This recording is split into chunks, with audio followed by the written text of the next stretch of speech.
nga Congo les moisi. Yana yo mo se présenter bana Congo, baye bozanani et puis au Salaranini.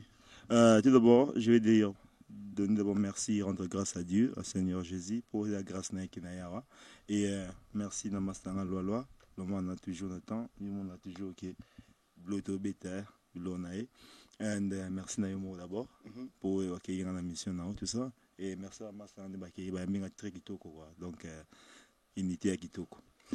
Mon Salaranini exactement. Ouais, on a boxé, quand on dit que champion Congo, on a champion Congo, parce que le Congo champion peut-être aux Ala, on a champion du champion du monde, champion d'Europe, ben les rois d'Europe.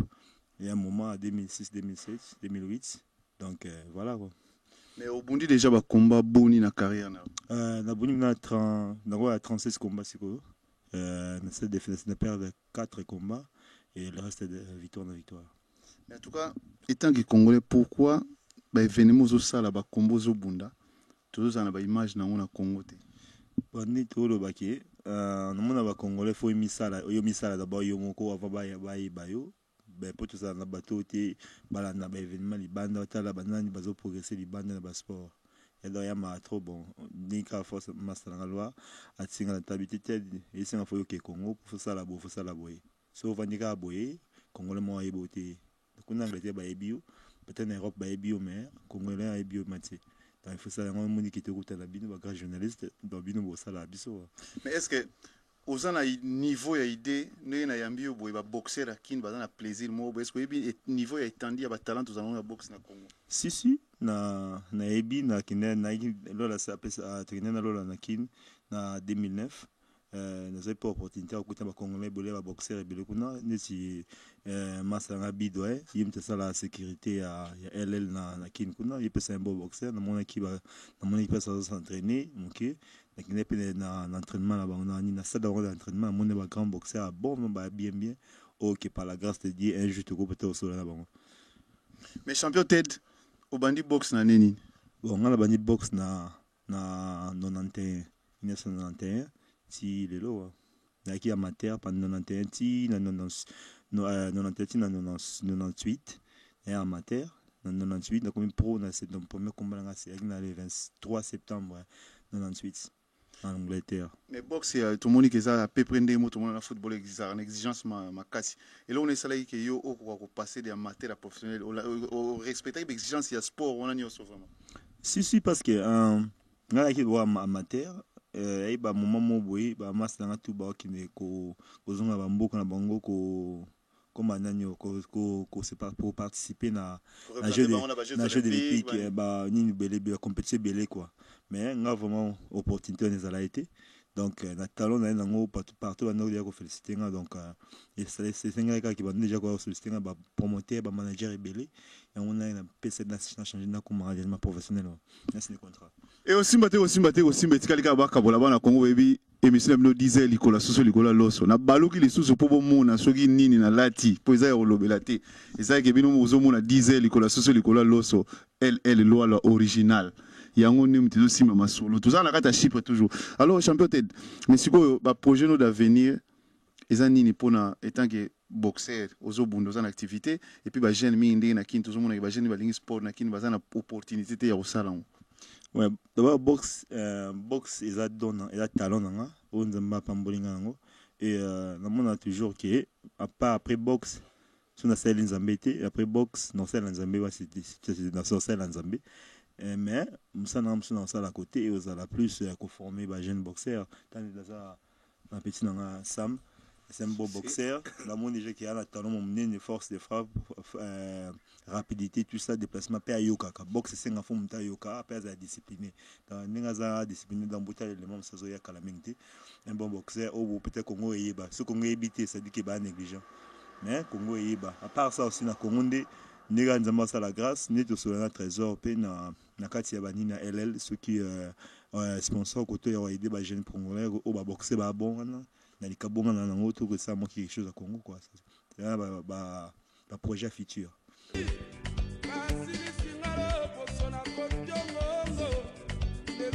Et aussi mbaté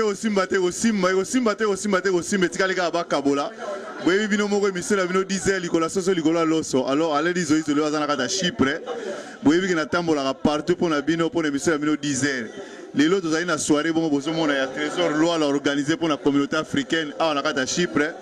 Yango lokola na international na kotika te na ye na kata Chypre pour na osolana bandeko na biso bazali na kata Chypre ande Trésor Loire organisé loko yo bino bana kini bomona que nouvelle année nde to sa l'émission boto le 30 to kota le 1er janvier 2011. Alors na koyamba quelques ba master bazaka na Chypre wa ba meka ko expliquer bino ndenge ezali ba ko se présenter bango moko. Bonsoir. Oui, bonsoir. Pour se présenter bana kini ba yeba. Bon, en tout cas, Banakin Boyebi toujours, ils ont maître Sam, donc Kolomako fait quoi, Moutasimba Sport, on a quatre communes qui sont matete, donc yango quoi. Mais si vous le long de Sangani, vous avez le Sangani là. Bon, Monique, c'est un trop parce que d'abord tu as un bagage trésor dans Mboka Oyo, donc jeune Mora Solara bien, donc yango peut donc considérer qu'il est tombé mon colossus il y a fait il y a nouvelle année. Donc ça le moi le raconte quoi tout putain de soit comment tu vas aller à mon pas aller trésor donc ça le plaisir ma race donc il y a ça là-dessus. Mais tout le monde que ezara ba congolais te bo sangani na ba africain nyos en général ça dit que lolo a ouvert na toute ba communauté nyos.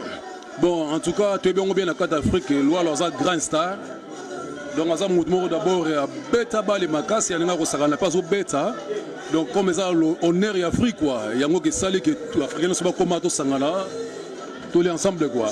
Peut tomber l'ensemble. Bon, on a Patrick Mimbongo qui c'est un garçon tendancieux donc bisous ba play oh to simbisa pros Ratsamboko donc tu es pour nous s'appelle ça Massa so trésor loi avec Ratsamboka attaque professionnel à Robeta na équipe munene ya mboka oyo Omonia club eza équipe ne pomona ba ve ba dering na Ratsa ba Congo na biso ana Ratsa Chypre donc eza Omonia club. Il y a un toyer pour l'organisation africaine Salamaki Massa so trésor l'homme de Salisa Kiango. Il y a un territoire sangané les arabes ils sont pas congolais tout ça ba nigérien ba camerounais ba éthiopien ba sierra mais aussi maté te bina filé ce simbi mais aussi maté tala disque dire da kine simbi je trop mimbongo et Simbate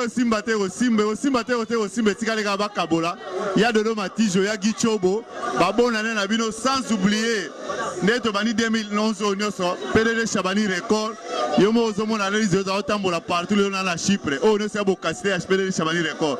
Mais na évité ce transfert en haut, Ezali à Trésor Loa, ce pays Zali Aziz Makugula, ce Zali à Dieu merci Moran, na évité PDD Chabani Record, alors le autre a fait Oyo.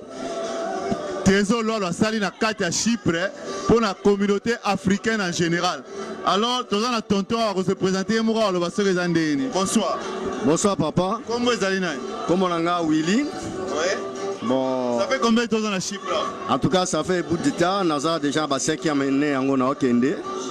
Liboso pe azaye ba poto akati kuna donc pesera keno.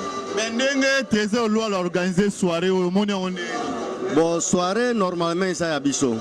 Paul ndeko biso tangwa yaki akuta biso tozalaki awa toyambaki ye moko personnellement sepela keno asanga na biso etake communauté congolaise pour naza un des responsables aussi na kati ya communauté congolaise donc ezana ngo pepele toyambi ye azaye moko te na kati ya mboko yo ba congolais ndam bazali to sangisi maboko pour soutenir ma solo. Les Congolais basangana raté mais la sepeli mingi na omona ke ba Congolais bosangani bo sepeli longo mais message nous en envoyer au tin de la ba bazana mboka ndenge nouvelle année.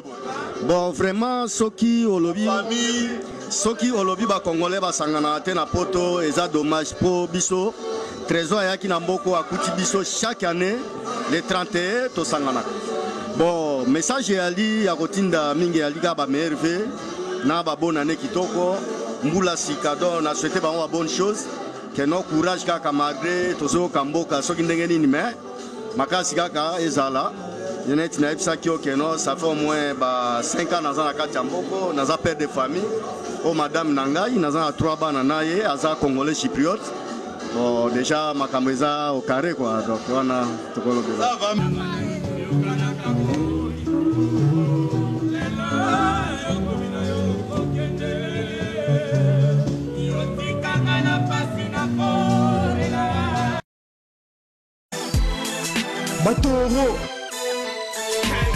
T-O-R-O, Toro. Salano kotika Malboro.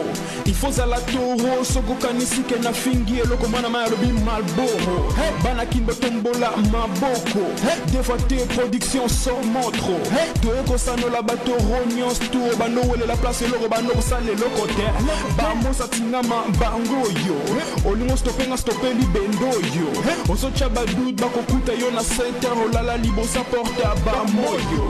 K-I-double-L-A barre bango. Soki na yelio kimana yo. Rap nange vanda eke manango. Oiza gang se chete me anti-toro chier. Toro. Trésor loi pour ça eloko moko même na carte d'Afrique faut pas se là parce que surtout ça lelo comme moi me keso respecter ma casse na mboko parce que Trésor loi na terrain donc dès que ba monaka kitaki na terrain donc tous les Congolais donc pété mataki donc on mis ton général soutana ni ya Trésor loi pas à pire mutu nanga donc à tout moment donc tu à côté. Ouais, bonjour.